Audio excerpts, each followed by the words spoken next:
isso, hein, gente? 3 horas e 5 minutinhos. Fica aqui comigo agora até às 6, que hoje o CNN 360 tem muita notícia. A gente vai começar já trazendo o bastidor para vocês a respeito do que vai acontecer a partir da próxima semana na autoproclamada República de Curitiba. O árbitro desse jogo, o Conselho Nacional de Justiça, o que é isso, Daniela? É a mais alta instância de acompanhamento, cobrança e imposição, quando é o caso de processo disciplinar a integrantes do Poder Judiciário. Então, é mais ou menos o observador, o fiscal do bom exercício da magistratura. Juiz que fez questão de desfilar sem máscara no auge da pandemia, quando estava morrendo mais de 1.000 pessoas por dia no Brasil, esse cara vai ser avalizado lá no CNJ. E bom, o Marcelo Bretas, afastado pelo CNJ, abriu processo. Bom, o que não falta é processo falando da autoproclamada República de Curitiba, o que restou dela e de sua corte revisora no Paraná, que é o TRF4, o Tribunal Regional Federal da 4ª Região. Para vocês entenderem, o Corregedor Nacional de Justiça é o ministro Luiz Felipe Salomão, do Superior Tribunal de Justiça, e ele é quem ocupa o cargo de corregedor, ou seja, né, a pessoa responsável por analisar, mandar investigar, apurar e muitas vezes propor medidas correcionais dentro do CNJ. Ele tem uma pilha de queixa para todos os lados. Tem gente contra o Luiz Eduardo Apio, que é o juiz que foi afastado da 13ª Vara. Tem queixas contra o Tribunal Regional Federal da 4ª Região e integrantes do Tribunal Regional da 4ª Região. Para vocês entenderem, só um episódio que leva ao afastamento do Apio tem, claro, digamos, já um vaso comunicante dentro do CNJ. Do que eu estou falando? O desembargador Marcelo Malucelli tem um filho. Esse filho dele, o desembargador Marcelo Malucelli, trabalha no Tribunal Regional Federal da 4ª Região, TRF4. Ele é desembargador. Lá tem um filho, certo? Esse filho é sócio do Sérgio Moro e genro do Sérgio Moro.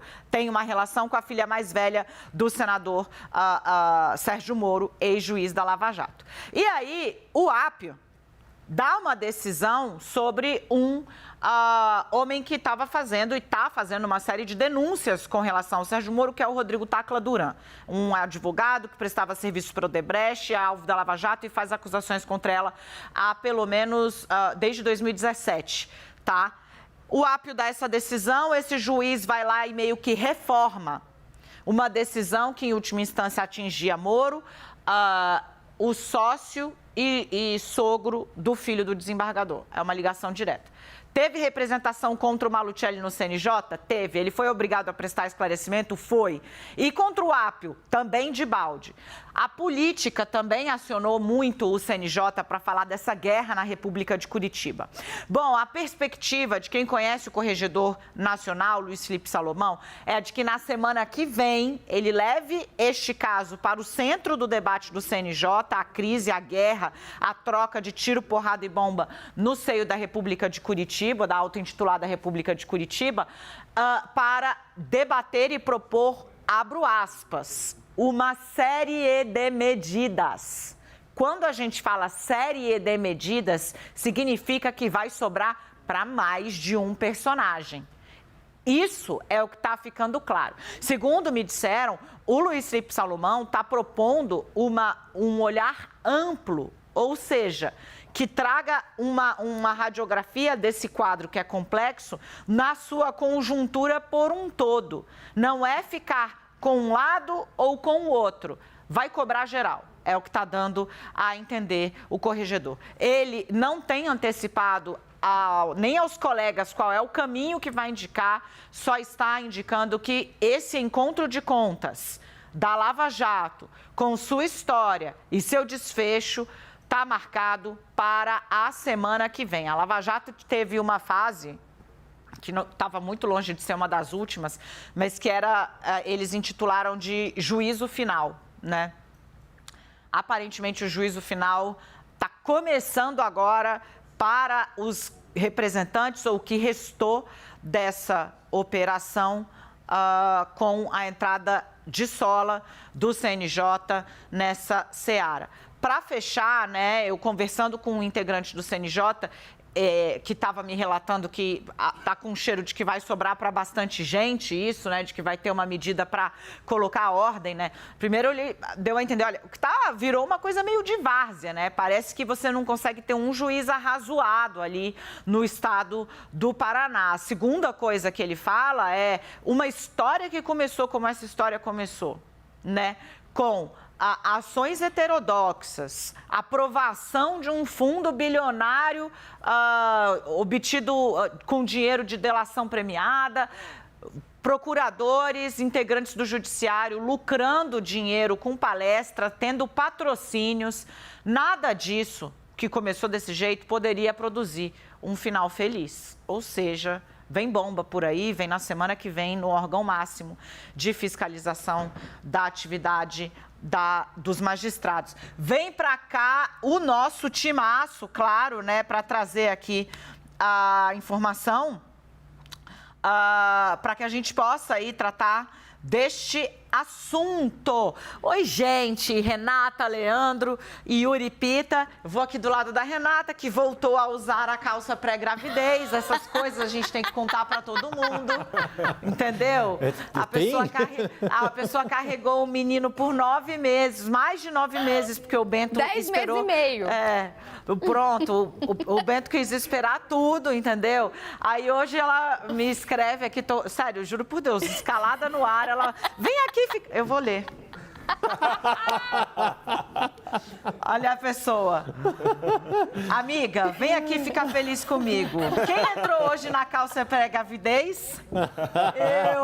Pronto, então tá aí. Agora o Brasil já sabe que essa dieta, minha filha, esse negócio de ser mãe, de trabalhar na CNN, fazer 2 jornais, é isso, acelerou, voltou, entendeu? Todas as celebridades aí da música que se cuidem. Renata Agostini passa a ser um novo parâmetro de recuperação corporal. O gigante acordou, a Renata Agostini voltou, meu amor. Ai, Renata, o CNJ vai entrar e vai definir o rumo dessa guerra na República de Curitiba.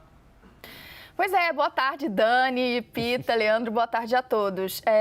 Eu até fui pesquisar, Dani, agora, quando você lembrou do juízo final, né, qual que era a fase, foi a sétima de depois 79 fases, né, eu nem tinha mais isso na cabeça.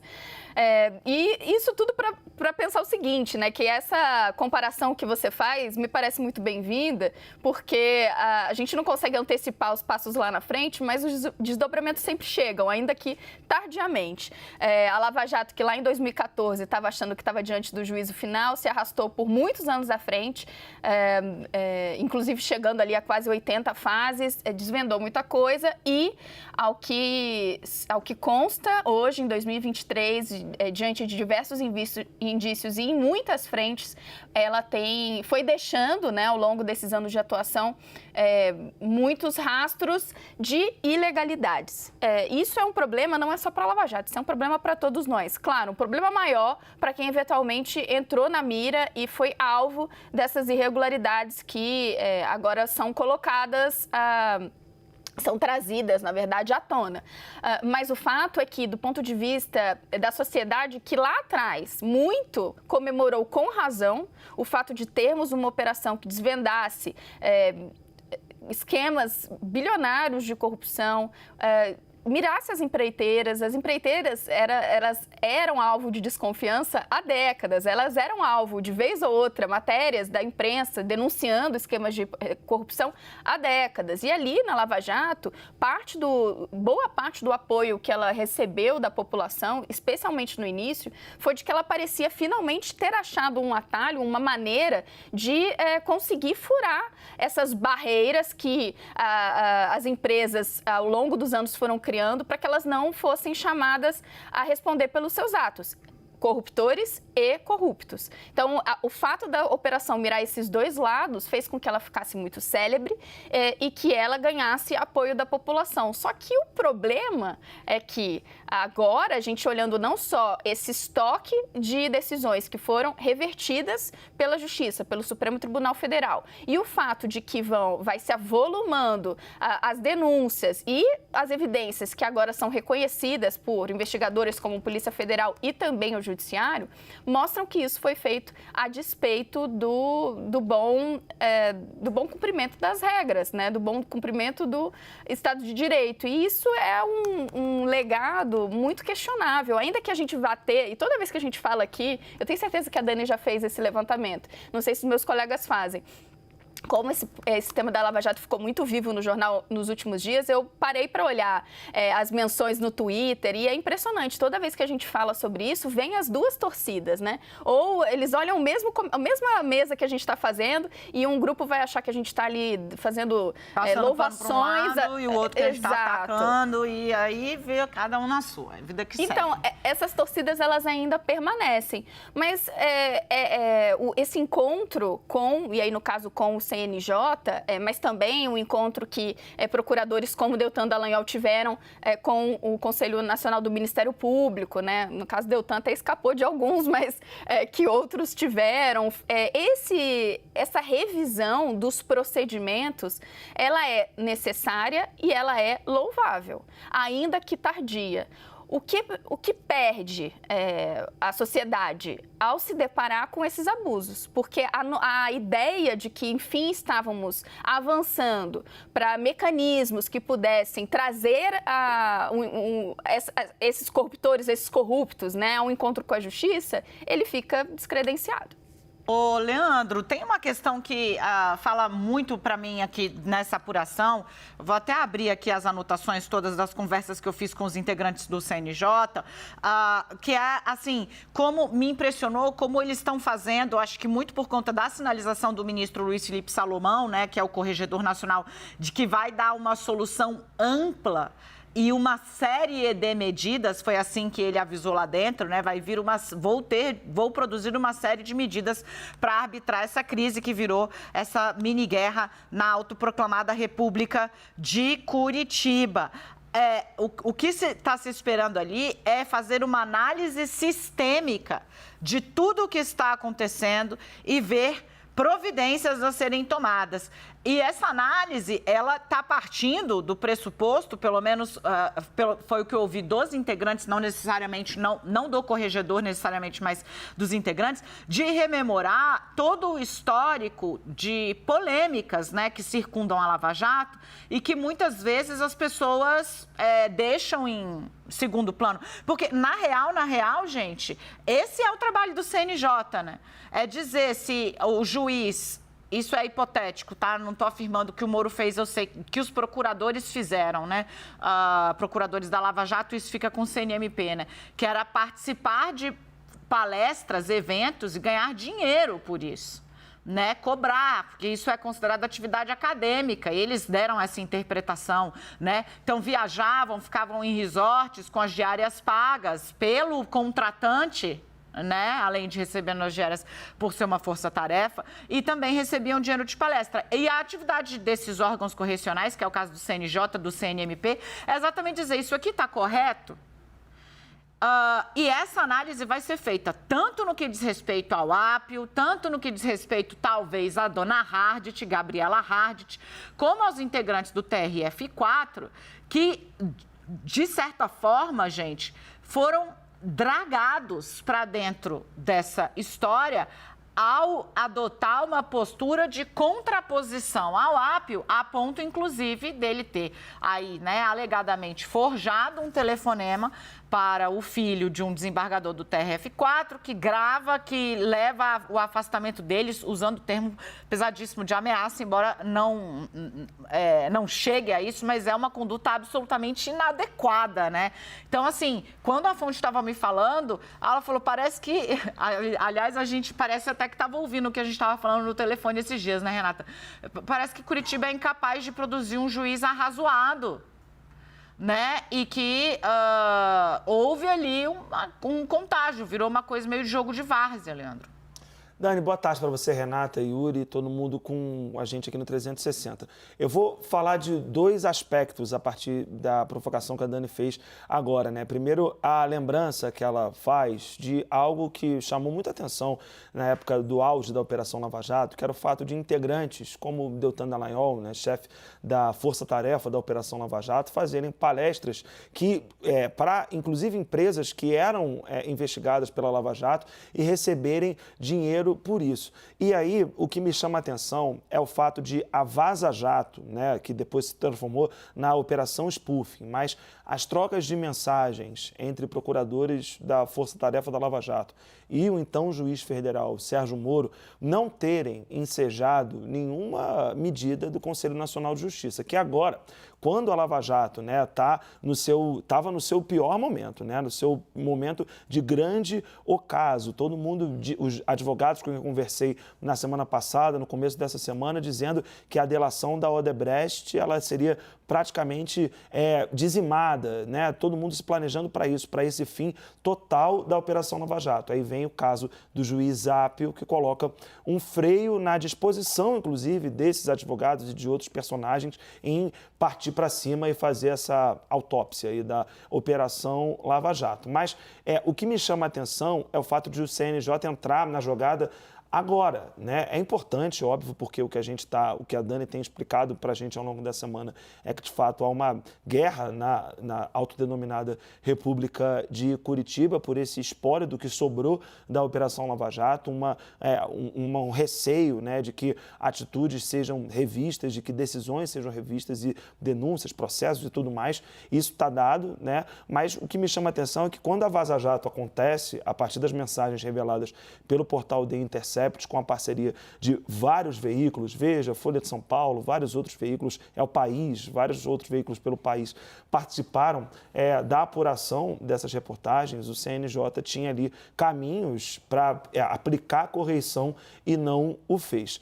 E aí o segundo ponto, esse é um ponto que eu queria colocar, um segundo ponto que eu queria trazer é que o Bretas, né, ele é o símbolo do fim da Lava Jato em alguma medida, sobretudo depois que o Conselho Nacional de Justiça, em fevereiro, afasta o Bretas. E ali, o que se prevê para a semana que vem são várias representações, um conjunto de coisas que tramitarão lá no CNJ. No caso do Bretas, foram 3 reclamações disciplinares, né? Uma que partiu de uma delação premiada de um advogado lá do Rio de Janeiro, com quem o Bretas teria orientado, negociado penas, enfim, feito um jogo duplo ali que não é compatível com a magistratura. Uma outra reclamação do prefeito do Rio de Janeiro, Eduardo Paes, pelo vazamento irregular de uma delação premiada, uma tomada de decisão do Bretas que influenciou na eleição de 2018, e uma do próprio, e aí aonde eu queria chegar, a partir de uma correição que foi determinada pelo corregedor ministro Luiz Felipe Salomão, e ele próprio ajuizou essa terceira reclamação contra o juiz Bretas. Quer dizer, o CNJ age, né? Toma decisões como essa, que, enfim, tirou o Bretas da 7ª Vara Federal do Rio de Janeiro. No caso do Bretas, a coisa se alongou por muito tempo, né? E aí, Yuri, para fechar aqui, porque a gente tem mais bastidor para trazer sobre o Eduardo Apio, né? Ele é alvo de queixa e autor de queixa no CNJ. Eu vou contar já para vocês a informação nova que eu trago aqui no 360. O que eu me percebi, Yuri, conversando com os integrantes do Conselho, é que tá uma sensação assim de que a inação, né, a demora de agir acabou expondo o judiciário como um todo e a Justiça do Paraná, a Justiça Federal do Paraná, a esse espetáculo tétrico, né? Quando eu falo espetáculo tétrico, eu não estou minimizando, né? Eu vi ontem gente, parece que ela está tratando como crime uma bizarrice, o que na verdade é crime, né? Chamando de bizarrice o que na verdade é crime. Não, é porque neste momento, tudo o que eu, como jornalista, posso fazer é descrever o resultado dessa operação pastelão às custas do recurso e do tempo do serviço público. é tétrico. Quem vai dizer se é criminoso, se houve irregularidade, certamente o CNJ, ao indicar se houve algum tipo de infração, ou os demais processos que vão decorrer de investigação natural. De todo modo, Yuri, a demora de agir, no caso da auto-intitulada República de Curitiba, fez com que, neste momento, não seja um juiz ou um desembargador, e sim a Justiça Federal no estado do Paraná, que está ali, digamos, com a vitrine quebrada no meio da chuva. Não é de hoje que a imagem do judiciário tem uma série de problemas, como, por exemplo, o corporativismo, esse espírito de corpo, que ajuda também a entender tudo isso que a gente vem trazendo, que você, principalmente, Dani, tem trazido aqui no 360. E, antes de tudo, boa tarde para quem nos acompanha, para Dani, Renata, Leandro e todos os espectadores. O que acontece, me parece, né, que muito do que se explica nesse tempo perdido, entre aspas, ou nesse atraso percebido pelos próprios conselheiros, pelo seu relato, Dani, tem duas questões. Primeiro, esse espírito de corpo que naturalmente torna questões disciplinares dentro do judiciário mais lentas do que os anseios da sociedade ou do que o bom funcionamento institucional preconizaria. E isso pode se perceber nesses diversos casos. Tem mais um caso recente ali de magistrado sendo acusado de assédio contra mulheres e uma série de outros casos que envolveram corrupção, enfim, a gente não precisa listar essa série de questões das autoridades que esquecem o papel que elas devem cumprir como autoridades e se sentem apenas donos de um micropoder e abusam desse poder. O segundo ponto é que, de fato, a Operação Lava Jato contou com um apoio social muito relevante que talvez nenhuma outra atuação de Ministério Público e Judiciário tenha tido na história recente do país, e isso leva a uma certa inibição da atuação desses órgãos de controle. Porque o CNJ nada mais é do que um órgão de controle do próprio judiciário. Um órgão interno, mas um órgão de controle. Então, acho que é nesse contexto que a gente tem que entender essa percepção de que chega com atraso, mas chega, porque é uma obrigação funcional do Conselho Nacional de Justiça prestar atenção em eventuais equívocos, erros ou até ilegalidades cometidas no âmbito do judiciário. Não é só o juiz que rouba, não é só o juiz que vende sentença, é também o integrante da magistratura que deixa de agir conforme preconizam aí as normas do próprio judiciário.